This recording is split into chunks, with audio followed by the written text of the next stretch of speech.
Hello there everybody and welcome to the Mr. Sin YouTube channel. Today we are going to be talking about the revolutions of 1830 and 1848.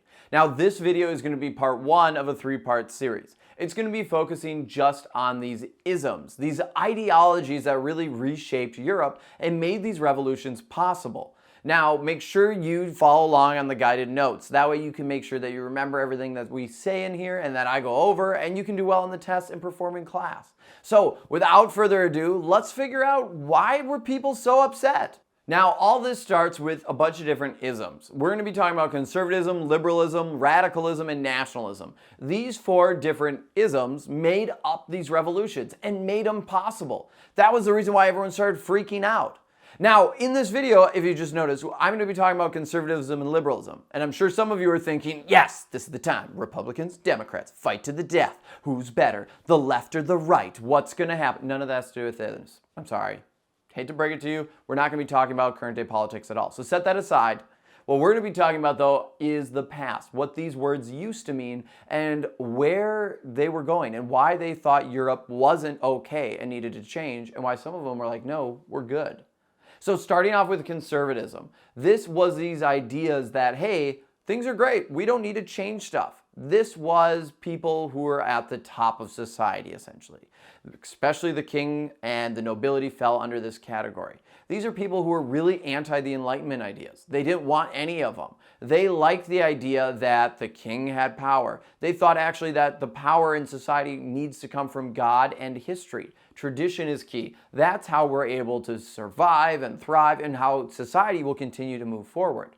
These ideas that the French Revolution had terrified these people. They didn't want anything to do with it. They were like, we need to stop this, cut that out, and let's go back to the old days where the poor people didn't fight and they didn't go against us. They just listened. They really were afraid, and I couldn't highlight that enough, of some of these revolutionary ideas, especially when France, like we talked about in the first French Revolution videos that we had earlier in this unit, where they were killing the king. That was a big no-no. So they wanted to protect the monarchies in Europe. They wanted to keep the status quo. No change, no Enlightenment ideas, get rid of that, keep it just with God and history, where power comes from, and the monarchy stays. Now we also have liberals though. If conservatism is here, the liberals are just kind of another step.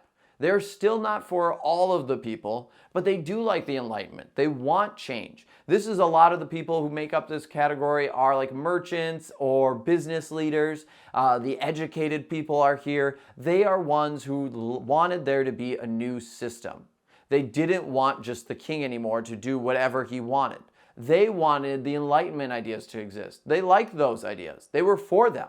But they weren't for all of them. They supported the right to vote, but only for people who owned land, not for everyone in the entire society. They just wanted certain people to have it. They also were for freedom of speech and assembly, and they liked the Enlightenment ideas, but again, they still thought that the power should come from education and also land. If you didn't have land, you shouldn't have a voice in society. And so they still were not full power to the people, but they're starting to get there. Now, the other group is the radicals. And the radicals for us probably aren't that radical today. They believed that ultimately power to the people. The people should be able to do what they needed to do to live and survive, and the government should support them. They were all for the Enlightenment ideas. They wanted representative governments. They wanted everyone to be able to vote. Now, not necessarily everyone, but for sure all men. They wanted it where the people are ultimately doing what they think is best for society. Power comes from the people again. That's the big thing there. They were all for the revolution ideas.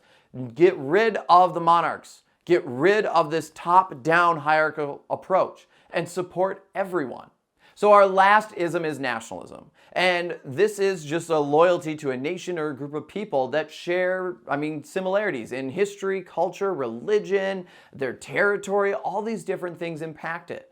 What started to happen as more and more people throughout history moved from like rural, isolated communities into bigger cities, they started to share interests and cultures and ideas. And the belief became that, hey, the people are now becoming united. Well, the government should also reflect what the people want. The government should be a part of this. The government should reflect the spirit and the character and the charisma of the people living there. This is our nation, our country. This starts to develop. And so this starts to lead to more and more people expecting change in the government, moving away from conservatism, more into radicalism, more supporting people. So hopefully this video helps you better understand the different isms. Remember, conservatism, liberalism, radicalism, and nationalism, and how they impacted Europe and started all these revolutions. Make sure to tune in next time when we'll get into what actually happened. We've now set the stage. Now we got to figure out, well, what happened with these revolutions. Until next time, I'll see you later. Mr. Sin is out.